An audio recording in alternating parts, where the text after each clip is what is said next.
Soy ignorado. Me rehúso a pensar que mi oración sí tiene efecto. Puede sonar atrevido, pero hay un propósito en medio del dolor y el sufrimiento. Es una mentira.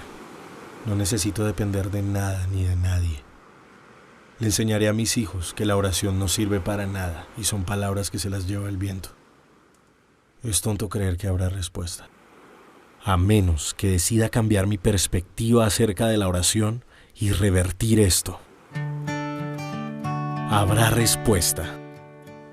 Es tonto creer que la oración no sirve para nada y son palabras que se las lleva el viento.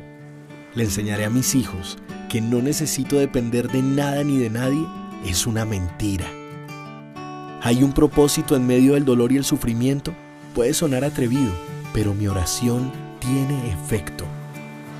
Me rehúso a pensar que soy ignorado, porque Dios es grande, poderoso, bueno, amoroso y fiel.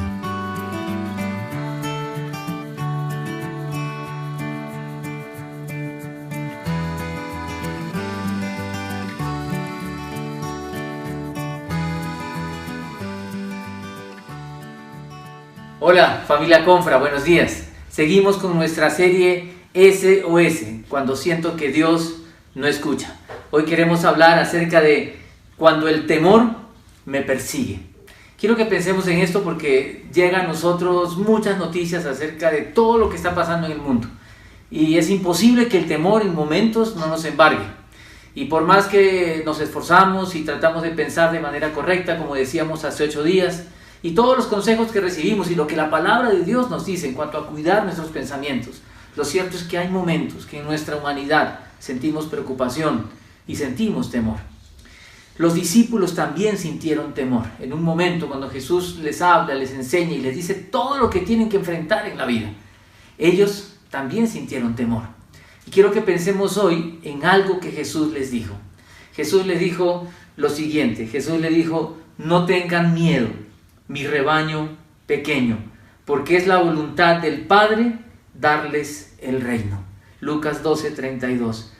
¿Qué miedos tenían los discípulos? Cuando uno ve en el versículo 12:4 de ese mismo capítulo, escuche lo que dice: a ustedes, mis amigos, les digo que no teman a los que matan el cuerpo, pero después no pueden hacer más.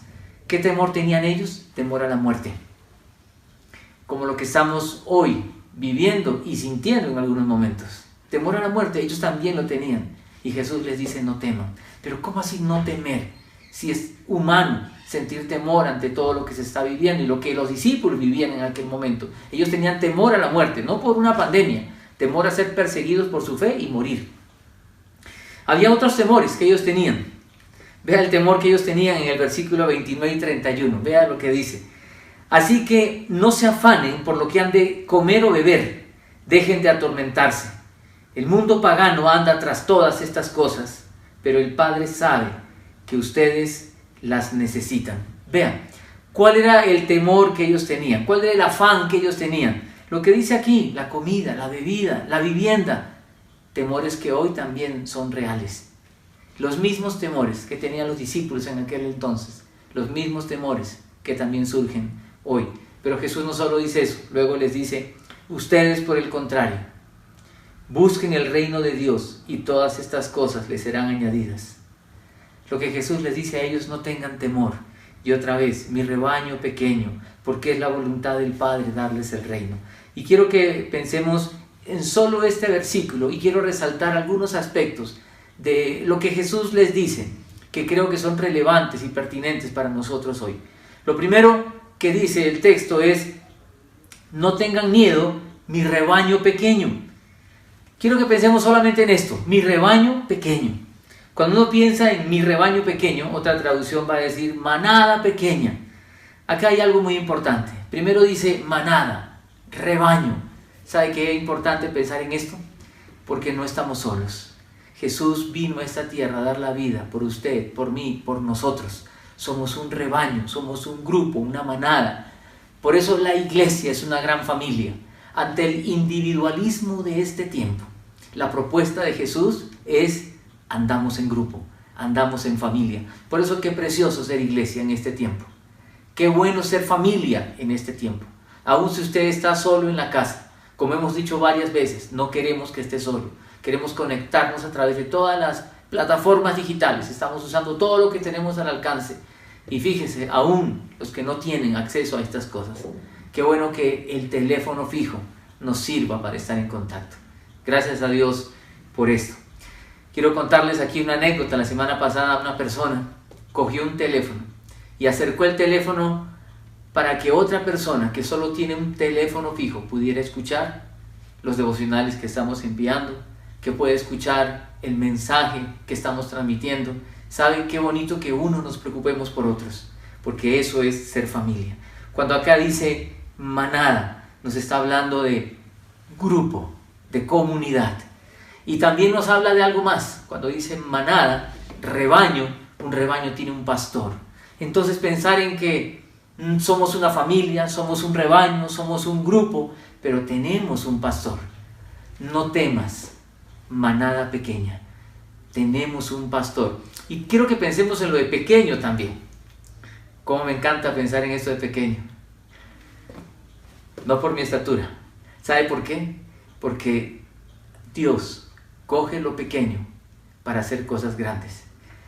Dios le encanta hacer cosas grandes cuando las personas reconocen su fragilidad y su incapacidad.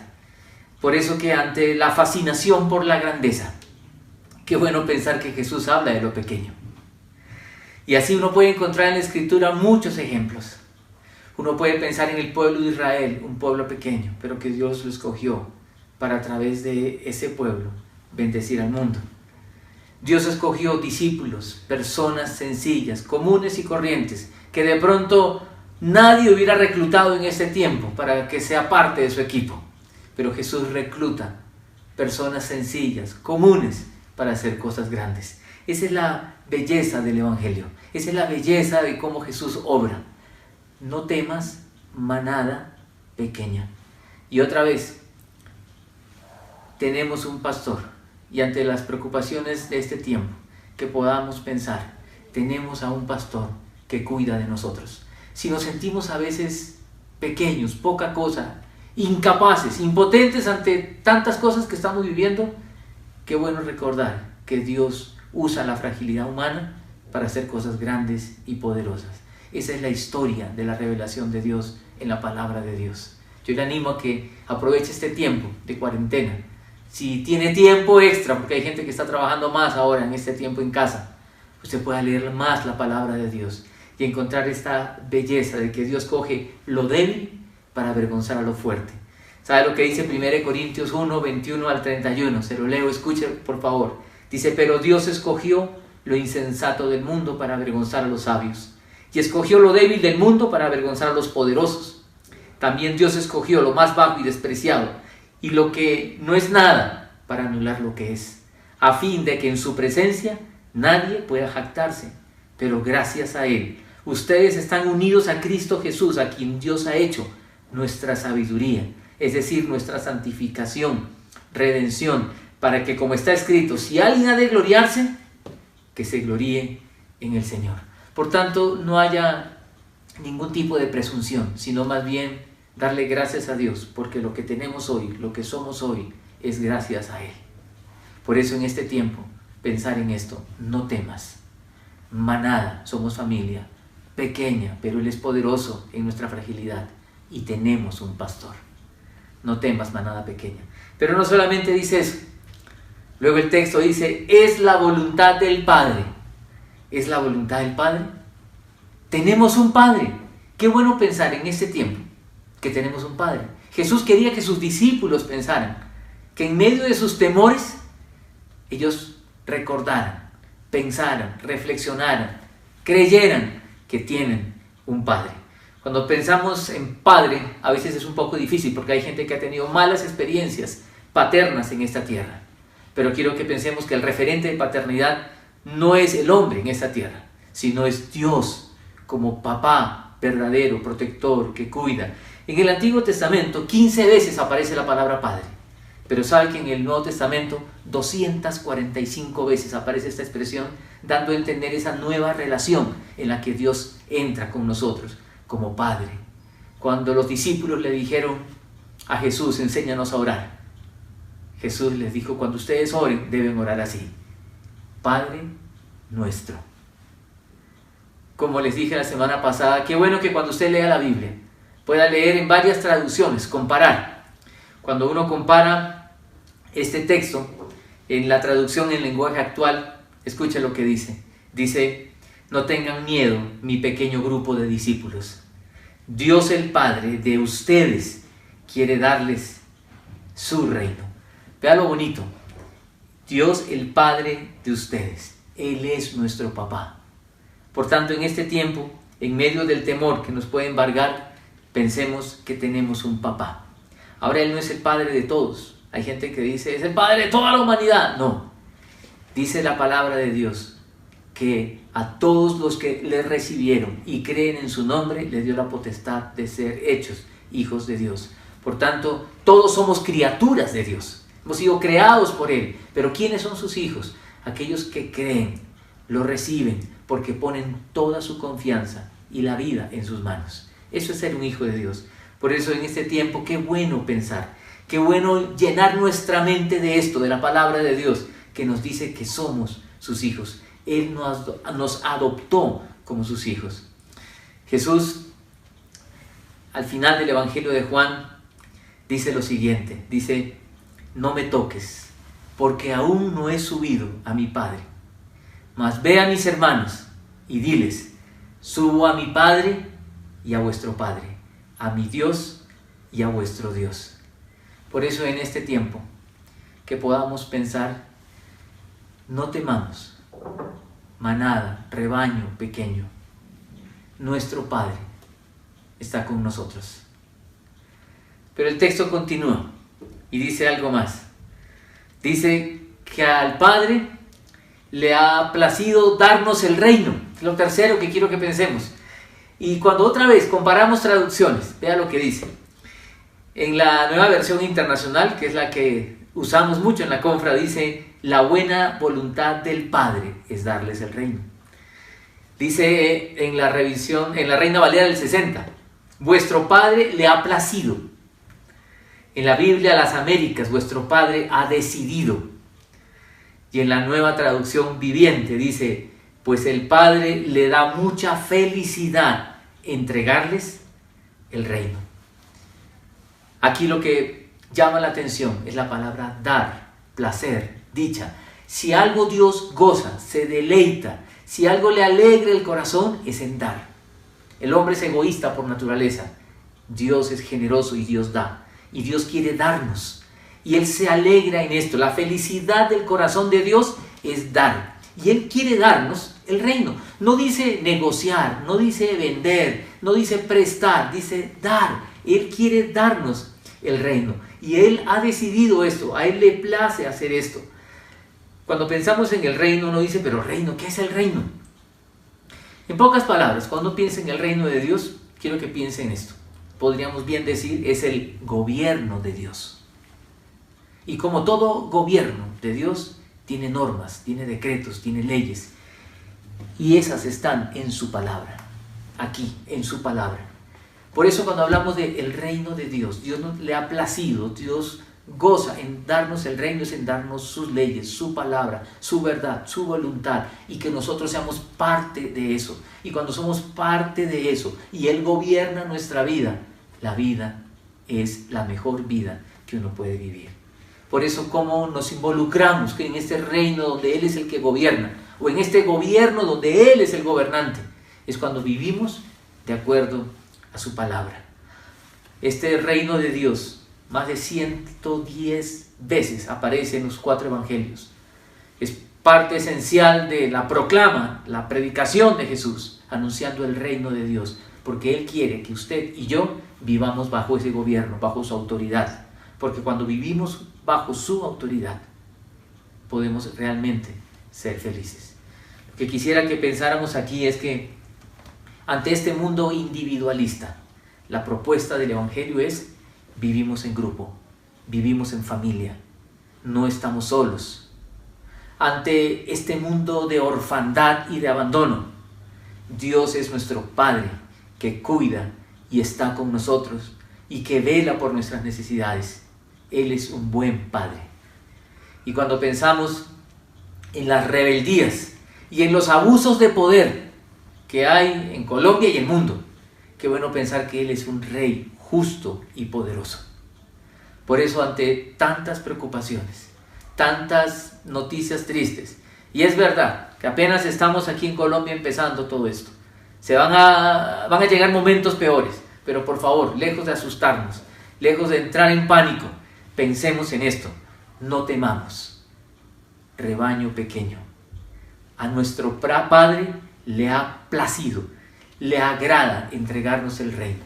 Y ese reino de Dios se empieza a vivir en esta tierra cuando una persona entra en comunión con Él. Y no termina, porque es hasta la eternidad. Por eso, en medio de estos temores a la muerte, como lo tenían los discípulos, mire, qué bueno pensar que si usted tiene a Jesucristo en el corazón, usted tiene eternidad con Él. Por tanto, lo peor que nos puede pasar en esta tierra es que usted y yo nos muramos. Pero ojo con eso: cuando uno tiene a Jesucristo en el corazón, uno ha pasado de muerte a vida. Por eso Jesús dice: yo soy la resurrección y la vida. El que cree en mí, aunque esté muerto, vivirá. Y todo aquel que vive y cree en mí, no morirá eternamente. Por eso, qué bueno recordar, y ojalá hasta usted memorice estas palabras: no temas. Y memorícelo en la versión que más le guste. Hay muchas traducciones, como le dije, para poder recordar y poder repasar y poder entender mejor el texto. No tengan miedo, mi rebaño pequeño, porque es la voluntad del Padre darles el reino. En medio de todo lo que estamos viviendo, por favor, que las palabras de Jesús resuenen en nuestra cabeza y en nuestro corazón. Estos son tiempos para pegarnos a su palabra. En Él se puede confiar. Así como hay tantas noticias, y el consejo, la recomendación es: escuche las fuentes oficiales. No escuche a tanta noticia falsa, no escuche a tantas cosas que se reenvían por todas las redes sociales. Yo le digo, también hay gente loca, hablando locuras acerca de la fe y acerca de Jesús. No le crea a nadie. Creámosle a la fuente oficial, que es la palabra de Dios. Su palabra es verdad. Por eso, a manera de conclusión, quiero ponerle lo siguiente: ante los temores de la vida, Jesús nos dice que tenemos un Padre, un pastor y un Rey. Que ante el individualismo tenemos una familia. Que ante un mundo huérfano y solitario tenemos un Padre cuidador y amoroso. Ante un mundo de abusos de poder y rebeldías, tenemos un Rey justo y poderoso. Le quiero dejar una pregunta para pensar. ¿Quiere confiar en la palabra de Jesús?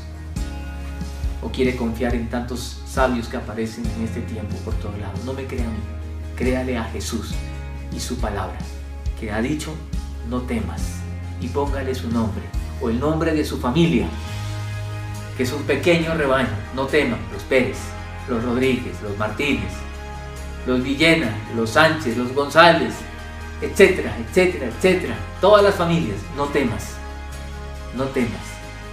Nuestro Padre, a nuestro Padre le ha placido entregarnos el reino y ser parte de Él. Vamos a orar y vamos a pedirle al Señor que su palabra se meta muy dentro de nuestro corazón. Acompáñenme a orar. Señor, en medio de tantas noticias tristes que a veces inundan el corazón y nos dan hasta temor, Señor, queremos que en medio de esas situaciones tan complejas podamos aferrarnos a ti y a tu palabra, que nos dice que no temamos. Pero como es tan difícil para nosotros esto, queremos aferrarnos a tu palabra, que nos dice que somos tu pequeño rebaño, que tú eres nuestro pastor, que tú eres nuestro buen pastor que cuida de nosotros, que tú eres nuestro Padre que vela por nuestras necesidades, y que tú eres nuestro Rey poderoso que va a hacer justicia y nos va a guardar. Señor, gracias porque tú moriste en la cruz del Calvario para que hoy nosotros podamos vivir en esta esperanza segura que tenemos en ti. Gracias, Jesús, porque tú eres esa ancla firme para nuestra vida, y solamente en ti y en tu palabra queremos vivir confiados. Oramos en el bendito nombre de Jesucristo.